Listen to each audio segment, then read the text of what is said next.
자, 소복소복 선생님 안녕하세요. 반갑습니다. 안녕하세요, 선생님. 저번 1월 마지막 라방에 들어왔었는데 합격 소식 들고 온 신규 교사입니다. 4학년 담임을 맡게 되는데 목금 교과 수업을 바로 진행하게 되면서 수업 준비를 하루살이처럼 그 전날 하게 되더라고요. 보통 선생님들은 수업 준비를 언제 어떻게 하시는지 궁금해요. 아이스크림 같은 홈페이지를 쓰기엔 신규로서 괜히 민망하기도 하고요. 선생님 일단 신규 발령 축하드리고, 그 수업 준비 같은 경우는 저 같은 경우는 이제 수업 끝나고 나서 좀 쉬면서 해요. 쉬면서 하고 제가 좀 찾아볼 수 있는 자료들 같은 경우는 제가 좀 찾아보고, 이 선생님들한테 제가 수업 준비하다 쓰러지는 이유라는 영상을 만들어 놨어요. 선생님 그거 보셨는지 모르겠는데 그거 보면 제가 좀 더 자세하게 설명은 해놨는데, 내일 하는 수업 준비에 대해서만 말씀을 좀 드려보면 1교시부터 6교시까지가 있다고 했을 때 모든 수업에 힘을 주진 않아요. 모든 수업에 분명히 그 수업 안에서 선생님께서 약간 힘 빼고 들어가셔도 충분히 학습 목표를 달성할 수 있는 교과가 있을 거고, 선생님께서 힘을 적당히만 줘가지고는 안 되는 교과들이 있을 수도 있어요. 그런 교과들 같은 경우는 조금 더 연구를 많이 하고 조금 더 자료를 찾아보죠. 제가 오늘 4.19 혁명 수업을 하면서 준비를 했던 게 뭐냐면, 일단 아이들 교과서 정리하는 거, 그 다음에 아이들 판서 칠판에다가 이제 좀 정리해서 이제 이승만 정권 들어오는 거부터 해가지고 이제 4.19 이제 그 윤보선 장면 이 정권 들어오는 것까지 이제 설명할 때 연표로 쫙 이렇게 정리하는 거, 이런 거 조금 연구하고, 그 다음에 아이들이 조금 좋아할 만한, 그 다음에 아이들이 좀 관심 있어 할 만한 그런 영상들 조금 찾아보고, 그래서 그런 식으로 해가지고 수업 여기저기 조금 이렇게 배치해야 되겠다, 이 타이밍에서는 이런 거 좀 얘기해주면 아이들이 좀 더 이해하기 쉽겠다, 이런 것들을 조금 계획을 세우죠. 그런 교과는 이런 식으로 하는 거예요. 근데 그런 게 아니라 오늘 뭐 국어과 이런 거 할 때 뭐 독서를 할 때 좀 깊이 있게 읽기 뭐 이런 거 수업을 하는데, 이런 거 같은 경우는 내용을 보니까 약간 힘을 빼도 되는 부분이더라고요. 이런 거는 충분히 교과서만 가지고 해도 되는 거거든요. 그래서 그런 것들은 교과서 정도로만 하고, 이런 식으로 해가지고 힘 조절을 좀 하셔야 돼요. 모든 수업을 1교시부터 6교시까지 선생님이 기대치대로 똑같이 맞춰서 수업을 할 수는 없어. 그거는 안 돼. 그렇기 때문에 그렇게 선생님 1년 가려고 하잖아요. 절대 수업 준비 못해요. 그렇게 할 수도 없고 그렇게 하기도 너무너무 힘들어. 선생님이 철인이 아니기 때문에 힘을 뺄 수 있는 교과와 힘을 좀 줘야 되는 교과를 구분하시는 것부터 하세요.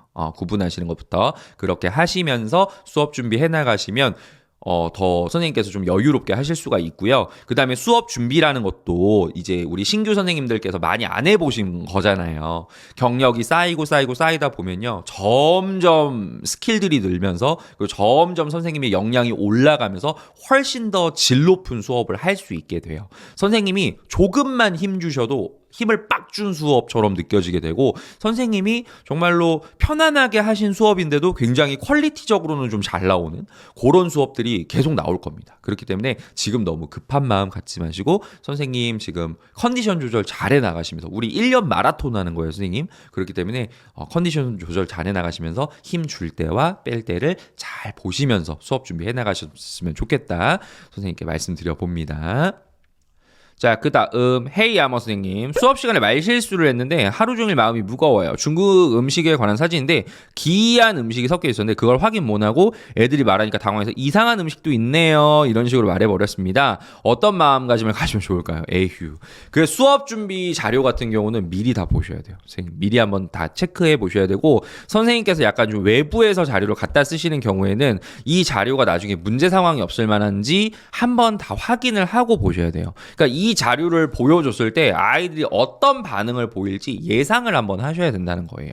그래서 그런 부분을 조금 가지셨으면 좋겠고, 문화에 대해서는 특히 외국 문화라든지 또는 뭐 지역 문화라든지 이런 거에 대해서는 선생님이 같이 판단이 될 만한 이야기는 안 하셔야 됩니다. 예, 절대로.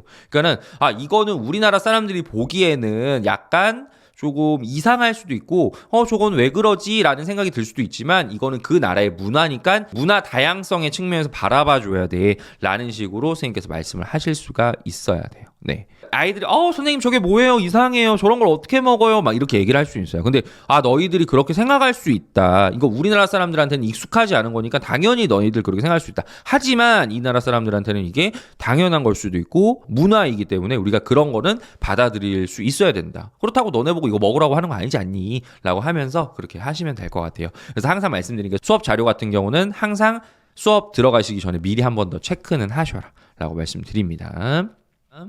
자, 뿡뿡 선생님 하나 더 질문 드리겠습니다. 5학년인데도 맞춤법이 엉망인 학생들이 많네요. 어떻게 지도해야 될까요? 받아쓰기가 진짜 좋고 받아쓰기를 좀 하시면은 괜찮고, 근데 5학년 수준에 받아쓰기 한다 그러면 애들이 막 무슨 5학년에 받아쓰기예요 그러면 또 엄마들도 이제 막 5학년이 무슨 받아쓰기를 하냐 이렇게 나가시는 분들이 있어요. 근데 저는 정말로 선생님들, 이거는 제가 애들을 괴롭히려고 하는 게 아니라 정말 국어적으로, 국어 교육적으로도 맞춤법이라든지 아이들 문장력이라든지 이런 거 키울 때 정말 좋은 게 뭐냐면 필사예요. 필사. 어떤 문학 작품이라든지 또는 뭐 설명하는 글 또는 이제 아이들 뭐 문장 몇 가지씩 이런 거 있잖아요. 그런 거 있을 때 그 베껴 쓰게 하는 거 있죠. 그게 그렇게 효과가 좋아요. 진짜 효과 좋거든요. 그리고 그걸로 막 또박또박 글씨 쓰게 하면 글씨 연습도 되고. 그리고 요즘 애들이 글씨를 많이 안 써봐가지고 글씨가 진짜 엉망진창이란 말이야. 근데 그런 거 하면서 글씨 지도도 되고. 그래서 요런 것들이 진짜 좋아요. 그래서 필사 진짜 좋으니까 필사를 좀 시켜보셨으면 좋겠다. 근데 이거는 선생님 다른 친구들, 그러니까 얘만 시키는 게 아니야. 다 시키세요, 그냥. 필사 같은 경우는 진짜 너무 효과가 좋아. 진짜 교육적으로도 효과가 좋고, 뭐 집중력이라든지 인내심이라든지, 그 다음에 문장을 보면서 그 문장 안에서 배우는 내용들도 있고. 그래서 뭐 길게 뭐 한 문단 긴 글 할 필요 없어요. 오늘은 한 문장, 뭐 내일은 두 문장, 뭐 모레는 세 문장, 이런 식으로 조금씩 늘려나가시고 한 4-5문장 정도, 한 3-4문장에서 4-5문장 정도만 이렇게 텍스트 정하셔가지고 그거 필사시키세요. 아침 활동 시간에 할 거 없으면. 그렇게 하면은 좀 많이 효과 봅니다. 근데 이것도 마찬가지로 꾸준히 해야 돼요, 선생님. 꾸준히. 맞춤법 같은 경우는 꾸준히 해야 되니까 더 말씀드리도록 할게요. 맞춤법 지도는 진짜 필사만한 게 없어요. 진짜 이거 너무 좋아요. 효과가 너무 좋아서 제가 효과를 정말 많이 봤기 때문에 말씀을 드리는 거예요, 선생님들.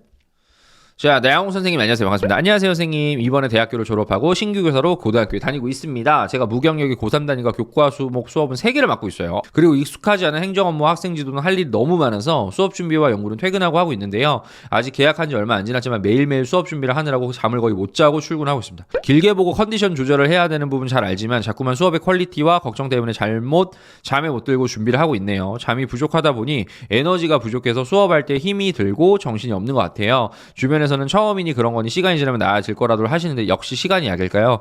일단 시간이 약인 건 맞는데요, 선생님. 시간이 약인 건 맞는데 선생님께서 지금 모든 수업에 대해서 너무나도 철저하게 하려고 하시는 게 아닌가 싶기는 해요, 지금. 물론 수업을 지금 3개를 맡고 계시고, 근데 3개를 맡고 계시는데 지금 선생님 교과제잖아요. 중고등학교 같은 경우는. 그럼 3개 하나로 준비한 수업을 다양한 학급에서 사용을 하시는 거잖아요. 근데 지금 선생님께서 매일같이 이렇게 수업 연구를 하셔야 되고, 근데 이게 잠을 아예 못 잘 상황이라고 하는 거는 선생님께서 지금 과도하게 너무 힘을 너무 많이 주시는 것 같아요. 제가 볼 때는.